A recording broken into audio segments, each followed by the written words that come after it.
I even contemplated like for extreme. I was like, man, I could just go out a girlfriend for 10 years.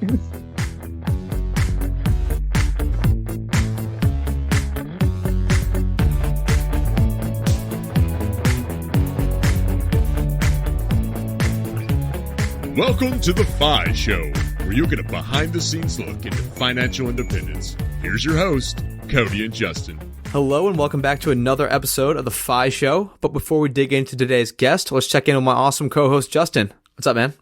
Well, sometimes I'll say not much, Cody, but it's been a ton lately. Part of the reason why people didn't get an episode from us last week, it's just been a little crazy for me, just moving, all the way across the country from Boston down to Austin into a tiny little place. It's 375 square feet. Had to move every one of mine and Leslie's possessions, and so much stuff just ended up having to go even after we got here. So tons of purging, trying to figure out how to organize in such a tiny space. And then the place was also pretty rough, straight out of the 70s, and took a lot of renovations. But luckily, we're getting a foothold there. Work has also been crazy on top of all that, but that's mostly what I've been doing. The one bright spot, though, is my little phone booth, which maybe I can post some photos in the Facebook group. But imagine like a 1960s all-steel phone booth that I've completely renovated with a 29-inch like widescreen monitor, microphone, webcam, ventilation fans, hardwood floor, lighting. Like, it's going to be my little work from home and podcast booth, because when you're in a space that tiny, you got to have somewhere you can jump in for a little bit of privacy for video calls and things like that. How about you, Cody? Yeah, dude, I saw pictures of that phone booth. You'll definitely have to drop it in the Facebook group, because that thing looks like a hunk of crap, and now it looks awesome. So I know you've been doing a bunch of DIY projects like that, and I'm going to start doing some DIY projects soon, because like I was just mentioning to you, Justin, before we started recording here, is I'm going to be moving this week down to that 3-family that I bought. Finally, I'm going to get the keys today, and I'll be moving down because it's getting a little too cold to live in the lake house. I know up in Massachusetts, some of these nights are like 44, 45 this week, so that's not looking too hot for Cody getting out of the shower and being freezing and waking up and being freezing. So we're going to have to make that move. Also, some exciting news is that another property popped up. So I've been on a little real estate kick, not going to lie. We had James and Emily Lowry staying with us. They drove up from Alabama because they wanted to visit during the last few weeks of summer while it was still nice. We were talking real estate a bunch, and so I've been looking hardcore every day, and a place popped up in my hometown, a duplex in my hometown. We put an offer and it literally got accepted this past weekend. So still going to go through the full process with like the inspection, making sure all the financing is clear and good and all that stuff. But really hoping that's going to close like end of October. And then so I can move from Connecticut back up to my hometown in Massachusetts a couple months later. So I know a lot of moving pieces here, but I'm really excited about it. I know we're going to drop an episode talking about just life updates, because we have been crazy busy, Justin. I think it's going to be a lot of fun. But let's not babble on too much about me and you. Let's take a quick moment for our sponsor. Every small business has unique needs, and despite the current uncertainty, one thing that remains unchanged is the importance of having the right people on your team. When your business is ready to make that next hire, LinkedIn Jobs can help by matching your role with qualified candidates so that you can find the right person quickly. Their state-of-the-art software makes it super simple to analyze and compare different candidates. LinkedIn has an active community of more than 690 million professional members worldwide. So what LinkedIn Jobs does is, of that huge community, it actually goes and finds those candidates with the hard and soft skills you're looking for. And it puts your job post in front of qualified members every day so that it's seen by people looking for jobs like yours. That's how LinkedIn Jobs can help you hire the right person faster. When your business is ready to make that next hire, find the right person with LinkedIn Jobs. You can pay what you want and get the first $50 off. Just visit linkedin.com/FiShow. Again, that's linkedin.com/FiShow to get $50 off your first job post. Terms and conditions apply. So today on The Fi Show, we have Jerry Brown, author of the Peerless Money Mentor blog. And this guy grew up in the ghetto, but he didn't even know he had it that bad until he started to get older, expand his worldview, and realize, whoa, I'm coming from this place where FI isn't even something that people are considering. Most people are just figuring out where they're going to get their next meal or how they can pay rent or all of these really basic needs. FI is just so far out of the picture. We go through Jerry's journey of making a bunch of money mistakes, using a bunch of really cool tricks to get out of debt, side hustling. Jerry has done it all. And then we talk about mindset, which just comes up so much, crushing limiting beliefs and expanding what you think is possible. But I don't want to take away all of Jerry's thunder. Take it away, Jerry. Kind kind of wasn't aware of the fact we were on the poor end. We didn't have that money talk, but I just noticed that in certain things that we didn't have. My mom was on assistance, like government assistance. We had food stamps and we had the government cheese and all that. And it wasn't really as tough growing up in that environment because my dad, he was always around, but it was still like people getting, it was a violent, like people, like my dad got into it with some people in the neighborhood and they jumped on them. That was kind of just crazy. And I think I told in a story that we didn't have like in the middle, it was supposed to be like a pool there, but it was just a hole filled with dirt. And my mom, she was like the candy lady. She was selling like Dixie cups and she sold candy and like pig lips and stuff that was nasty stuff that I didn't eat like that. And because of that, eventually, like one time, like we had several break-ins in our home. Like somebody stole my Sega Genesis. I think I mentioned that in the article. And they stole our TV, our television, and it was just kind of crazy. But I wasn't like in the beginning, I wasn't really aware. As we moved on, and we moved to another spot, I was kind of like became more aware of my surroundings and like became more aware of like the things I didn't have as far as when I went to school. And I was tell people where I lived, and they were like, "You're proud of that, man?" It's like, why would you be proud of that environment? You trying to escape that or whatever. So growing up in that kind of environment and, maybe not being surrounded by a ton of opportunity or seeing a lot of successful people to kind of picture yourself in their shoes, what did you imagine life would be like for you when you grew up? Like what kind of monetary status did you think was reasonable to attain? Well, to escape, I just thought my opportunities were I could just play basketball or I can start rapping. And I thought I would just be, I just financial freedom. That was the last thing I couldn't. That was like an impossible goal. I didn't think I could reach financial freedom, but I thought because my mom, she always instilled in me education is the way. Like even like in elementary school, like I was about to fail kindergarten and she was teaching me. So she beat me and was like, "Yeah, you're gonna have to learn these and you're gonna have to learn these words. You got to." She forced me to read articles and summarize the articles. And if I got something wrong, then she'd just like spank me or something. So she always taught me to like, yeah, it was always a given that at the same time I was gonna go to college and get my education. And that would be the way out. But I didn't. Before I didn't know that people could achieve like financial freedom and stuff. I never thought that was a possible for me or whatever. Yeah, one of the quotes I actually ripped here from one of your articles, it says, "When you're growing up in the ghetto, FI seems like a pipe dream. For most people living there, the primary goal is to escape this environment and never look back."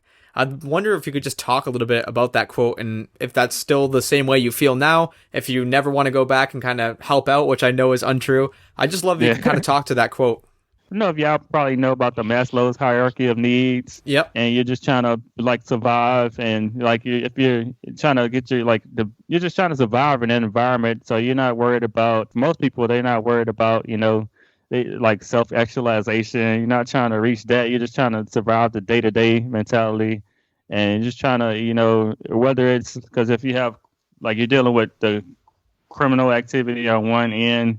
And you're dealing with like the lack of or perceived lack of opportunities.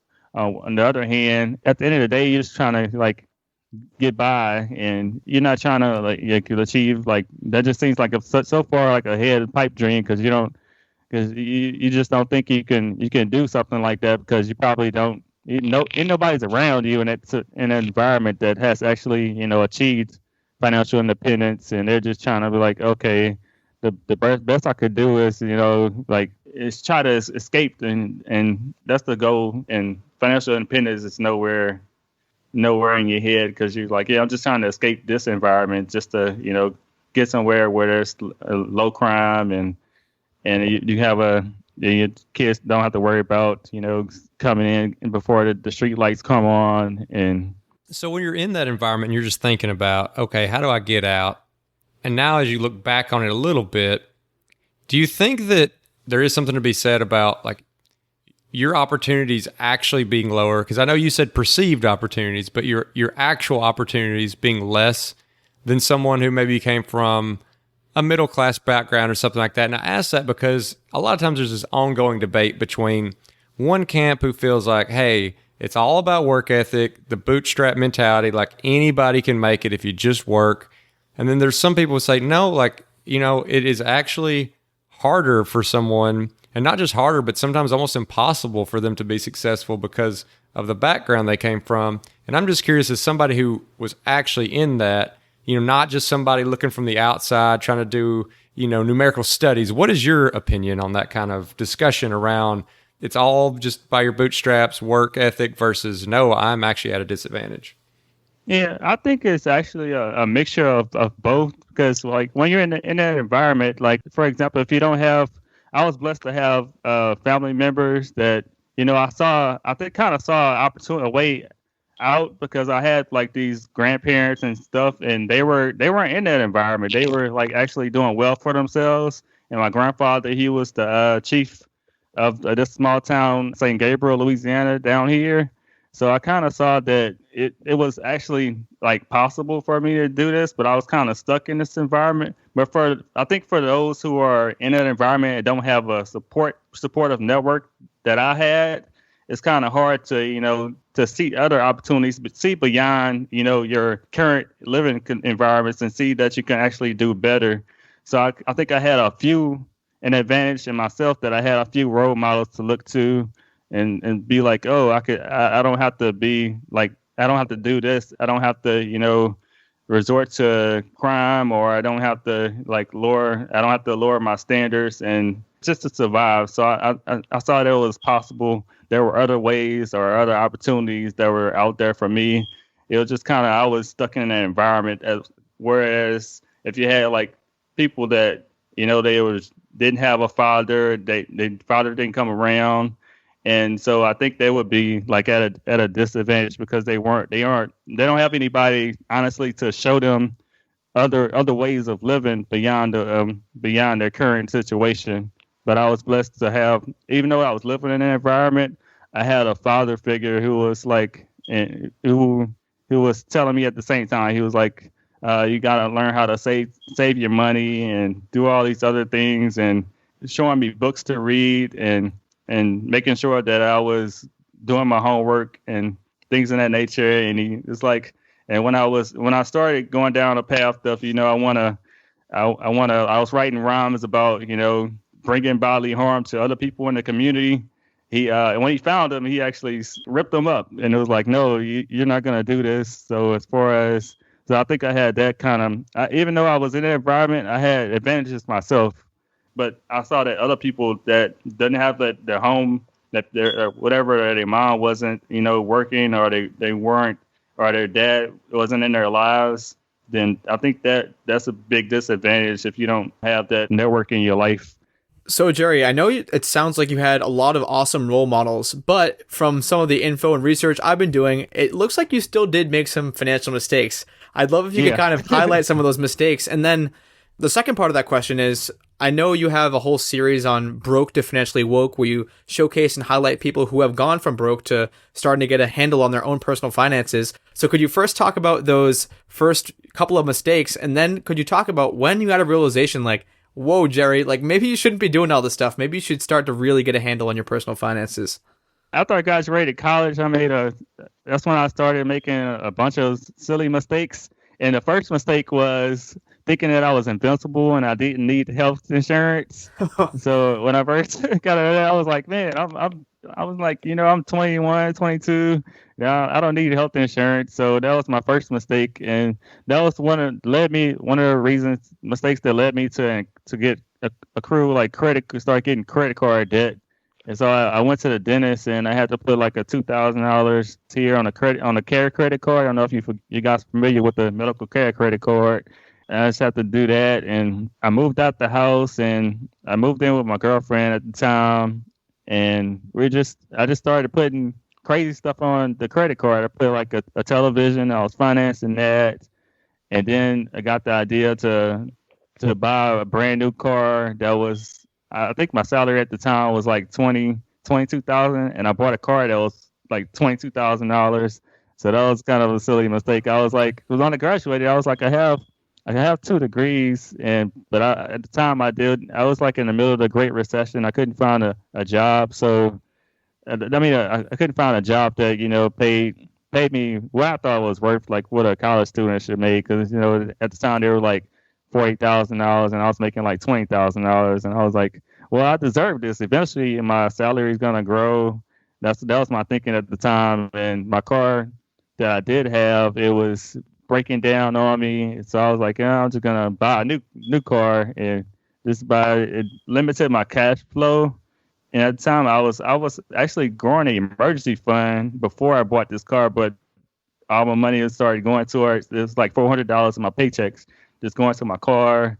And then when things started, like other bills started piling up, and I couldn't keep up because I was paying all this money towards the car.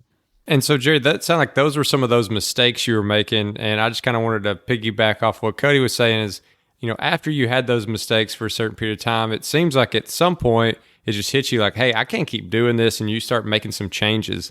So what was that moment, and what were some of those changes you started to make? Okay, so the pivotal moment to, I guess, kind of backtrack. So I mentioned that I lived with my girlfriend at the time, and we got engaged and things didn't go well. So one day I came home, and she had her bags packed, man. It was like a tough moment. She had her bags packed, and she was like, I'm just going to move to Houston with my mom. And at that moment, I was thinking to myself, so what I'm going to do? She was like, so what are you going to, because at 3 months, the lease was going to expire on our apartment. And I'm thinking to myself, man, I can't even afford this by myself. So yeah, it felt very embarrassing. And that was like kind of like the wake up call. I need to do something. I need to do something like to get back on track. Because before I had read all the books and stuff. I think I had read Dave Ramsey's book Total Money Makeover, but I just didn't apply the knowledge in the book, and that kind of caught me. And I was like putting myself in a position. So that's when I kind of like I started researching more and just started looking for ways to get out of debt. And my friends, they kind of mentioned like, you can probably refinance your debt, and they was just mentioning ways to me. But that moment, that was a really embarrassing moment. Then my mom, she had a house, and my brother stayed in the house, and he's like, yeah, you can just move in with your brother. And I was like, I don't want to do that. But I'm just gonna live out my car. I just, because I felt embarrassed at the time. I'm like, man, I got college degrees and stuff, and here I am. And I can't even afford my own apartment by myself. So it's kind of like the wake up call. It's terribly embarrassing. So I just felt crushed. I was like, oh man. And something you mentioned quick there, Jerry, was about refinancing debt. And I know you have 2 methods that have worked for you. Could you talk about that on a more tactical level? Because I'm sure, obviously, everyone here is on their own path to financial independence, but people do make mistakes. People do end up racking up credit card debt or whatever other miscellaneous debts they may have. Could you talk a bit about those strategies? Okay, so at the time, my credit card debt, I think the interest rate on them was average interest rate was like 25%. Ooh. And I was like, man, I was looking at it. I was like, I'm never gonna pay these things off. It'll take me 10 years if I keep paying like the minimum balance or whatever. It takes me like 10 years. And I was like, I had good credit, even though like I put these things on credit. And I never made a missed payment or whatever. So at the time, I had like a 700 something score. And so my first move was to call the credit card companies, and I was like, so can y'all lower my interest rate? And they were like, no, we can't do that. And so from there, I think one of my friends mentioned that you could probably refinance it by taking out a personal loan. And so that's one of the methods. The first methods I used was I took out a personal loan with a credit union, and I took out a personal loan. I think it's called Lending Club. Yeah, I took out a personal loan with them. From there, I was able to get a better interest rate. It was like, I think the APR on it was like 5%. So instead of, having that 10-year time period where I'm paying off all these credit cards because of the interest rate, and I'm like, my payments is barely touching it because the interest is so high. It's like And I'm like, I'm never gonna get out of this hole I dug for myself. And so I was able to get to that 5% interest rate. And with this method, with the personal loans, it actually gives you a definite payoff date. So it's like a 3-year term. I don't know. It's with a 3-year term, so it gives you like a clear picture of like, hey, I'm gonna be finished paying off this debt in 3 years. Whereas the credit card, you don't have like that time. You don't have like definite time frame. So I think so that was the first method I used, and it was able to go from the 25% interest rate to 5% interest rate. And the next method I used I took out. Well, I still had some credit card debt left over, so I went ahead and refinanced that by moving some of my credit cards from a 0% balance transfer, and that was it. In that Lord, you still have to pay like the origination fee, but if you calculate it, it made sense. Instead of paying like 25%, and I go down to the 0% interest for 18 months. So in that way, I was able to knock off the rest of that credit card debt in little time. So I used combined both of those methods to knock off like $15,000 in debt within like 3 years. So that's one thing I wanted to ask was, how is that debt payoff going? Like, have you paid off all that debt? And then if you have, or, if you're working on it, what are some interesting ways that you have made some extra money to pay off that debt? I've paid off the bulk of it. I've right now I think I have like $2,500 left to pay off. The first time I started looking for all these side hustles, and the first thing that popped up, I was like, it was like you can earn money like with swag bucks. So that's the first thing I tried, and my friends were kind of laughing at me. I was like, yeah, man, I just made $1 taking this survey. It's like $1. What's that gonna do? So that was the first side hustle I did, and then I think they had like a promotion for Uber, and it was like if you sign up for Uber, you get like $90 or whatever. And so I was like, man, I could become an Uber driver. So at least I'm not making $1 anymore. So that was really fun until like I started getting a lot of wear and tear on my car, my vehicle, and it was like sometimes I had to pay like $900 to get it fixed and things like that. And I was like, and then from there I don't know if you guys familiar with Financial Panther. The guy, yeah, he does all these side hustles. So I saw he had a couple of side hustles on his website called We Go Look, where you go out and take pictures to verify, insurance for the insurance companies for the car if they have been like damaged or whatever. You go out and do that. So those I started doing that, and I did a couple of those, and it was like $20 a pop. From there, I was just like looking, what can I do? And then I was at the same time I was writing on a blog, and I was writing for somebody, and they were like, and that time I didn't know that you get paid for freelance writing. I was like, oh, people are paying for this stuff. I was just trying to get exposure, and I think that's when I had an assignment for Business Insider, and I was like, I was just doing it for exposure. And at the end, they was like, oh, we can pay you for this, and that's when I started getting into the freelance writing part. So I've been doing a ton of side hustles, but now I kind of narrowed it down. I don't do swag bucks anymore. I think I've moved on from that. I think I'm starting to value my time more and just focusing in on the freelance writing. I have fun building like a Twitter, more active on Twitter than any other social media platform. And I had a company that reached out and wanted me to manage their Twitter page for them. So I did that for almost a year, and I was like, oh, this is just me having fun. I didn't know people paid you to like market it on Twitter. So I just found, and like in exploring, I just found a lot of side hustles that put my talents to use and make money. Before, I didn't know that it was all in finding this community, and because my friends were like, they have a bunch of personal finance people that get together online, and he's like, that's kind of weird. I was like, yeah, but those opportunities all come from networking with people and plugging into like the Choose FI or you guys, or listen to y'all show sometimes, getting ideas.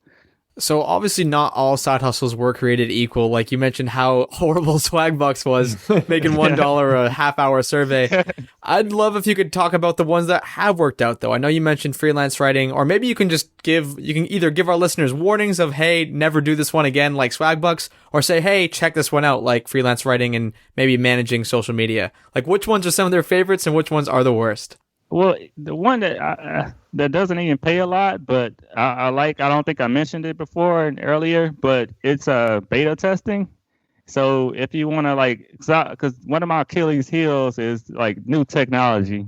So if you want to get paid, you get to keep like some cool devices, or if you want to test out like it's like testing out apps and games and like new tech devices or whatever.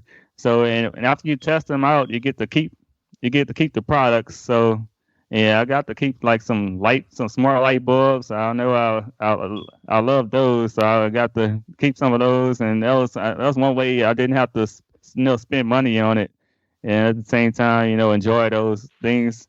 But I think I'll stay away from the swag bucks because it's better use of your time. You can. I think it's better to spend more time, get more ROI, spending more time building up your valuable skills instead of instead of getting $1 here for an hour. I think your time is worth way more than that. So some of the other side hustles I've enjoyed was managing a Twitter page. I really enjoyed that. I really enjoyed engaging because I do that for fun with my own platform. I ask questions and get people to engage with me, and so that's really fun. That's something I do for free, but. And then the freelance writing part, I like to write, and sometimes I love it, but it has some downsides too. It's not all sunshine and rainbows with the freelance writing stuff, because sometimes you get some boring assignments, or you get some assignments that you don't quite. You're like, what am I doing? I don't want to write about this, but at the same time, you're getting paid. You're using those skills. And the most important thing with those, I think, is just it all comes from back to networking, because I found some of those jobs that I got, or the clients I got from joining mastermind groups. I know I joined Holly's Earn More Writing group, and she posted some leads in there, and sometimes people just reached out to me on Twitter. They was like, "Oh, you want to write for our blog?" So that's part of the networking thing. It's like, hey, I heard you were looking for clients and you want to work with us. And I think I just had one recently that I look forward to working with soon, like FinCon. They reached out to me. And so I'm looking forward to writing with them. So a lot of these things you're talking about, reminds me of some things that you've seen you talk about on your website before, which is, kind of this power around networking. And as you build this network, like you're interacting more with people in the financial space, you're getting more like-minded people surrounding you. How do you think that has helped you kind of, maintain this course? Like, is it easy maybe to, if you have friends who didn't quite ever jump on the finance train, to pull you back down? And, just how has networking played a part in keeping you on a good financial path? Oh, I definitely think it helps keep you encourage you to keep on going on your journey. Because even when I get people to reach out and want to be on your podcast, it's kind of sometimes you get kind of lonely, and your friends your closest friends don't understand. They're like, oh man, you're like, why are you? Because I just for example, I just got this Cricket wireless plan, and it's like $30 a month, and it was 2 gigabytes, and my plan's like, oh man, that's crazy, man. I was like, I'm trying to save money. I'm trying to focus on knocking this last little bit of the debt off, and that's my plan. And so it definitely keeps you going to surround yourself with like-minded individuals to keep a lot of people, they send me I reach out to them and I can ask them questions or whatever if I don't quite understand as far as the taxes for self-employed individuals. I can reach out to people who are CPAs and be like, don't quite understand this little this part right here, is this deductible? So I think it's great to have a network of people you can reach out to if you need help, or just to encourage you to stay on the journey or whatever, because sometimes it gets kind of, when life throws you those curveballs, you can get kind of down on yourself and you're like, oh man, why am I doing this? And you're like, I just want to, I think Cody wrote about this sometimes, because it's kind of like the curse of pursuing 5 It's like, wish I didn't really know about this stuff because it's like, and some people are like, I tell them about the debt free. I'm like, they're like, that's not even possible. I get down. They be like,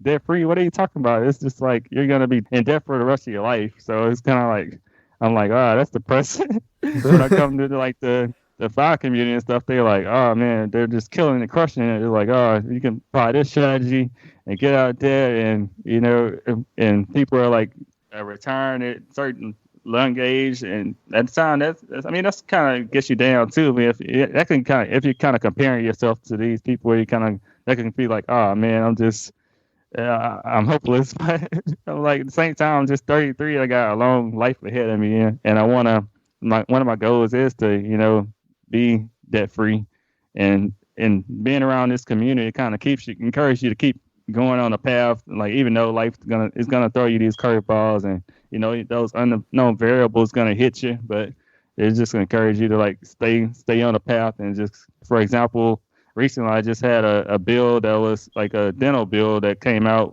It's gonna be like $8,000, and I'm like, oh man, like I was just close to paying off this debt, but kind of got me down at first or whatever. But then I realized I can apply some of these strategies that I've learned, if it's negotiating, trying to lower my bill, or postponing some things, and using some of my HSA to reimburse myself to help lower the cost of the bill. And when I thought about that, I was like, I was like, I could do this. I did this before I paid off debt. So it might, push me back as far as, being debt free totally. But I think I can manage it. I just have to, focus on finding more freelance clients, or increasing my income here, or lowering some stuff there. That's why I decided to go with the cricket plan that I'm on. So to lower my expenses. So I was like, I got this. I can just, apply the things that I've learned from everybody in the fire community. All right, I just gotta ask real quick, what the heck dental procedure are you getting done for $8,000 that's not covered at all by your insurance? Yeah, well, I think it's the $2,000. They only, insurance, you only get $2,000. They only cover like $2,000 a year. Yeah, so yeah, the bulk of it is like a bridge you have to get, like a replacement, and I think that's like $5,000, and the rest of it is just like some general upkeep, like some like cavities and stuff. But I'm gonna get a price quote. I'm gonna like shop around, see if another dentist charges less. So before I was like, oh man, it's $8,000. I was just about to finish, and I was like, oh man, I'm about to exhaust, because I had some other medical things I had to pay for early in the year. And I was like, man, I had like $5,000 set aside in my HSA, and now it's kind of, gonna deplete it. But I'm like, if I didn't like have that set aside, then it'll be worse. I'd probably have to take out another credit card and put it on there. So Jerry, one thing I'm noticing here is, although there's obviously some things that aren't going exactly the way you'd want them to, you made some of those financial mistakes, you're still staying super positive through all of it. You're looking at, hey, things could be worse if I didn't have these lessons, and you're seeing the bright side.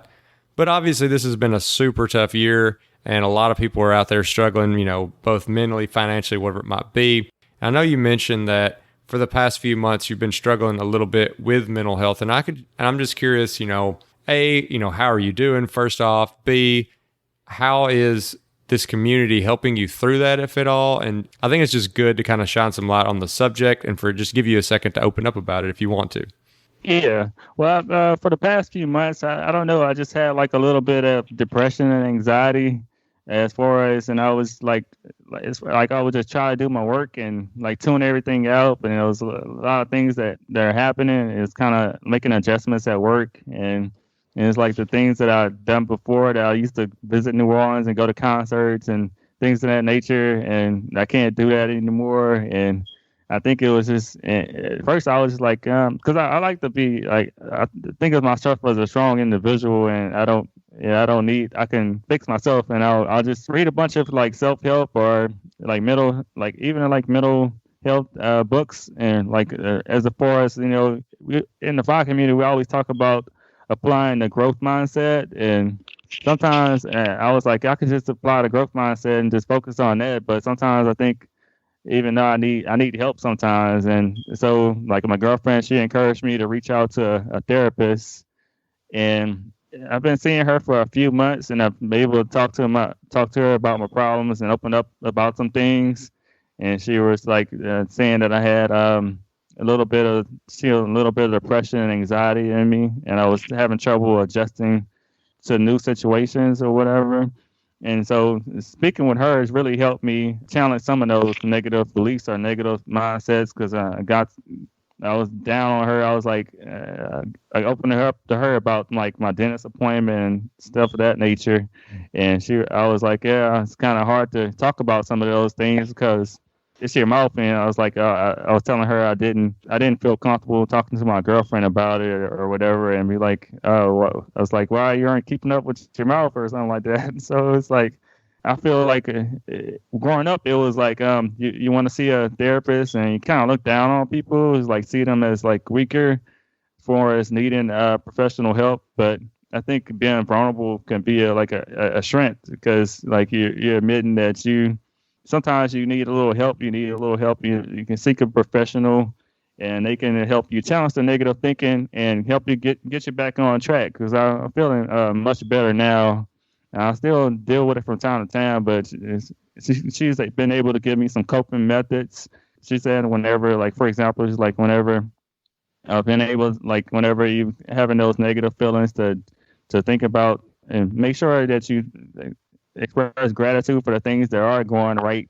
Because I always focus on the things that I'm not this, I'm not that, or even with Fi, I'm like, I'm on this path, but haven't reached 5 yet. But she was like, are you having problems paying your bills? She was like, are you like, and she was like, she's good at, sometimes you need that objective party to point out the things that, that are going right. And she's like, well, do you have other clients and, in this environment that some people don't have that. They've lost their jobs and things of that nature.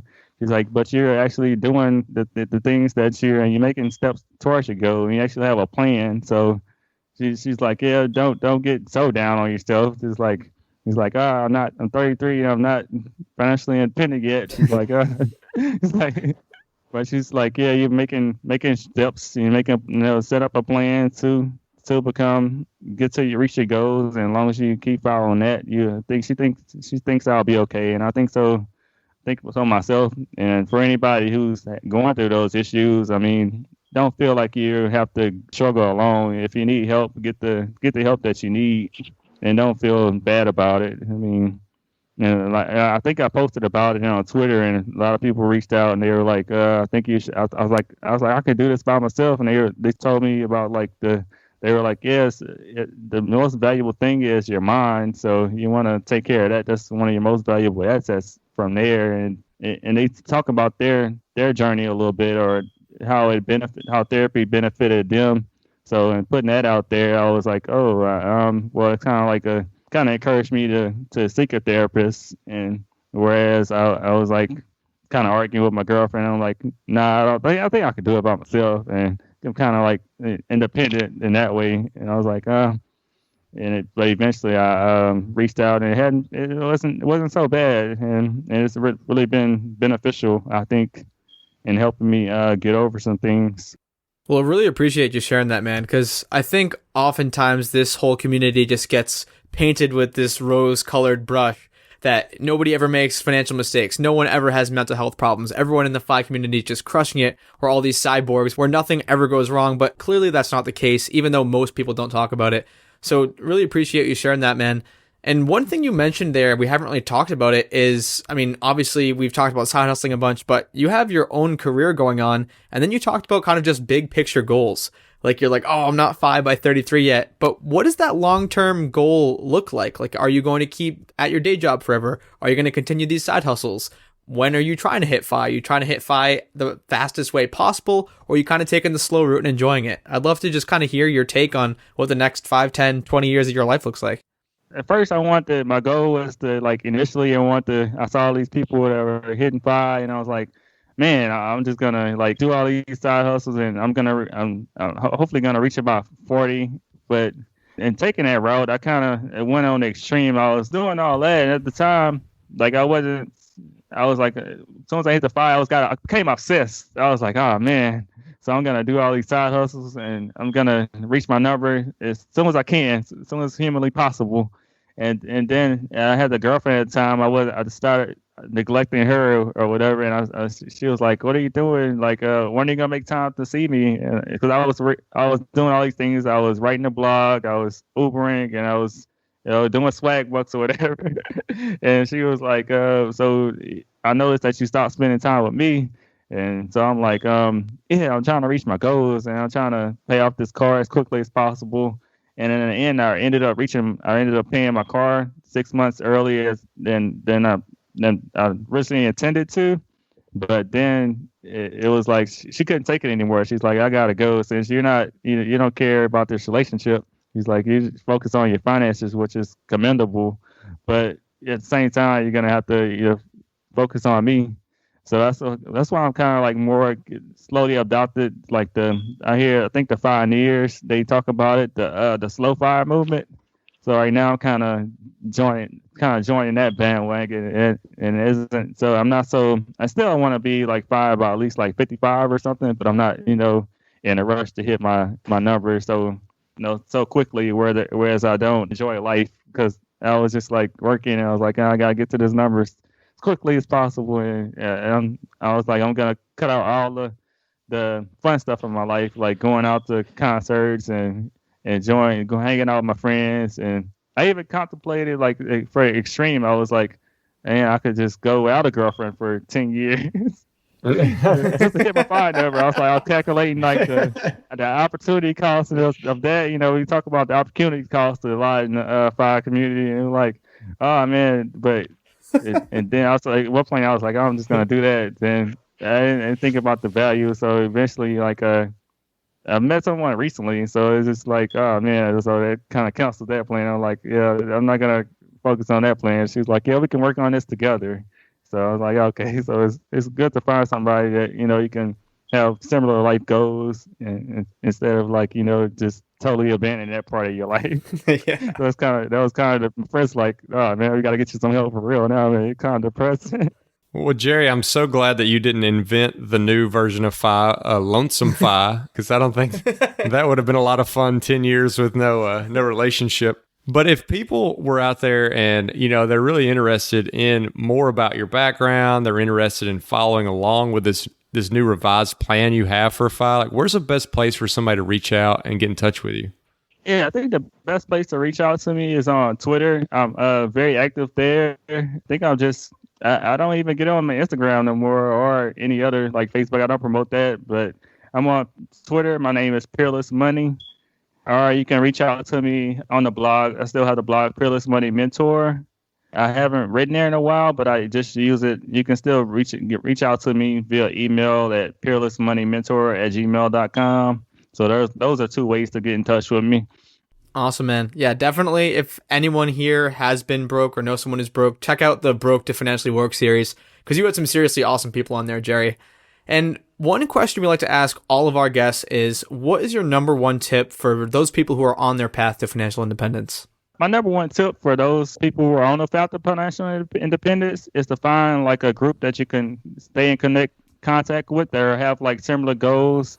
And for me, it's been, I talked about this earlier, but for me, it's been like, for me to just stay on this path, plugging into like a support net, having a supportive network has been instrumental in keeping me on this path. Like, if you want to plug into, like, I think y'all have like a Facebook group, or like some Facebook groups out there that are for people who are trying to achieve financial independence, and they can share their tips with you, encourage you when you're down, or kind of challenge those limiting beliefs out there. If somebody's like, your friends been like, that's not possible.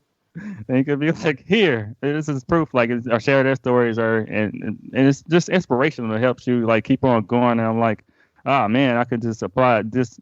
I think Choose a File, they have like the one thing you did to make it improve your life this week.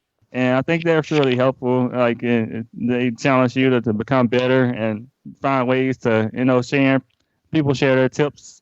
And sometimes you get like, oh, I can do this, or something, an idea that you haven't thought about to improve your life, or like to minimize your spending or how to increase your, like may come across a side hustle idea to increase your income that you never thought about. And for me, and just hearing that and applying what the people I've learned from, like even like Cody, I think he had early in the show, one show, it was like talking about the low hanging fruits. And so that's the one that I did. I think I called my internet company and got them to reduce my bill, and I got off the contract and it reduced it by like $30 a month. And so that saved me probably like $720 over these past 2 years. So. Sweet. That's awesome. Yeah. So, Jerry, we almost have you out of here. There's just one last question we got to ask you because we can't let any guest get out of here without being asked the wild card question. So you ready for this one? I'm ready. So it sounded like when you really took hold of this idea of financial independence that you're ready to get really aggressive with it. You know, you're talking about going 10 years without a girlfriend, but I feel like there's probably some other things hidden in there that you either did or thought about doing. So what is the craziest thing that you actually did or thought about doing to save money when you started getting really into this idea of financial independence? One of the other crazy things I thought about doing was going without air in this Louisiana heat. And I thought about going, so I was like, I think the one time it was like the air went out and I had roommates at the time and they were like, this guy's kind of crazy. It was like, he's talking about going without air and it's like 100 degrees outside. And I was like, yeah, like y'all just gotta, y'all are spoiled. You don't need air. Just, you guys, like we could just go without air and save money. And it was like, oh man, like there's other ways you can save money. They were like, they thought I was really kind of crazy at that point. They were like, oh man, what's wrong with them? It's like we need air. Oh geez, anything for that dollar. Yeah. Alrighty, well, Jerry, thank you again. I know we had met back at FinCon 2018. We were talking about before we hit record here. Time flies. So glad we could finally get you on the show, though. Share your incredible story. So again, thank you for sharing your time with us today and hopefully inspiring some of our listeners, man. Oh, you're welcome, man. I had a fun time talking with you and Justin here. It's been a pleasure talking with you guys, man. And I definitely look forward to tuning in or seeing y'all if, the world gets back to normal. We're seeing y'all at FinCon 2021. Absolutely, man. Yeah. Love to see a success story where someone's mindset just gets completely 180. They go from this really closed mindset of, you know what, I'm never getting out of this. I'm just stuck. I'm hopeless in this situation to anything is possible. I can do whatever. And the sky's the limit. What'd you think about the episode, Justin? Yeah, I thought it was a really interesting episode, Cody, and kind of what you're talking about where that origin of a closed mindset is what stuck out to me.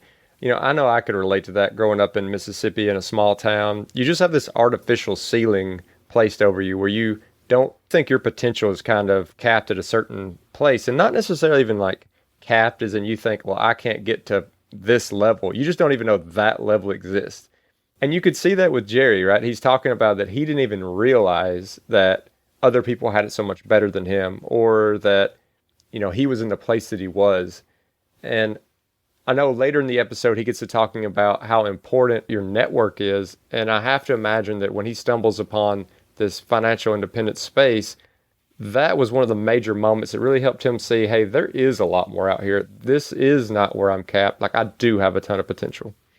One thing that really made me stop and think, because you hear this so much, it's like people are like, oh, just work harder or, do this and that. It has nothing to do with your environment or whatever. It's just how hard you work. Like, that's what's going to make you successful.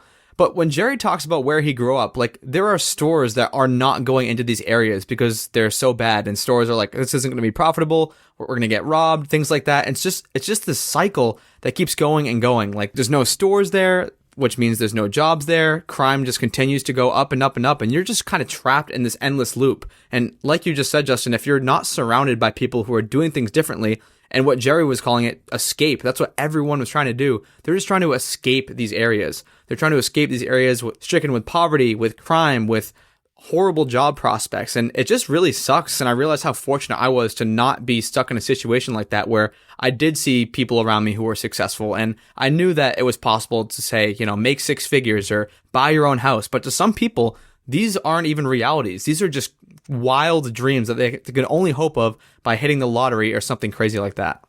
Another thing that I appreciated in Jerry's story is his talk about how he's become more open to the idea of like investing in his mental health and seeing a professional and taking that seriously and talking to others about how they should take it seriously. Because, sometimes that is one of those areas. Mental health is one of those areas where the world can look at it and say, maybe especially males, that they're soft for having to go do that. And I'm sure in Jerry's environment that he grew up in, that was even magnified. Normally in a tough area, those type of things are even more looked down upon than even the general public. And so for Jerry to be able to get out of his comfort zone, especially with, I'm sure, the way he saw others around him talk about people who maybe needed to go see a therapist, I think that's really powerful, especially that not only he was able to do it in his own life, but that he's being vulnerable enough to open up and talk to others about that. Hey, take this seriously, invest in your mental health, especially in a year like 2020. And I mean, that's what FI is all about though, right? It's like just thinking a little bit differently, having a slightly different mindset than other people. And we saw this time and time again in Jerry's story. Like, he has this massive pile of debt with a huge annual percentage rate, APR, and he starts to look at creative ways to tackle that, like taking out a personal loan with a much lower interest rate, or using those 0% balance transfer credit cards and paying the debt down without getting killed by the interest. And then he's going and trying all these different side hustles, figuring out which ones work, which ones don't work. He had done like social media management, freelance writing, taking pictures of the damaged vehicles and stuff. I know he had mentioned the beta testing, Uber. I mean, this guy is just trying things that are maybe a little bit out of his comfort zone, like you were saying, Justin, whether it was mental health or side hustling. Like, these are things that not your everyday average Joe or Jane is doing, but it's things that can kind of catapult you to that next level. It can get you that much closer to being debt free, or that much closer to financial independence. And I think that was such a crucial part of Jerry's story and his whole turnaround, was having the courage to do uncomfortable things and things that other people around him weren't doing. And now it's time for the call to action. The call to action this week, Cody, is all around one of those tools that Jerry used to really turn his life around, and that is networking. Obviously, we would love for everyone to come out and join our Facebook group. There's other financial Facebook groups out there as well that's maybe for a specific niche. There are organizations out there for specific professions.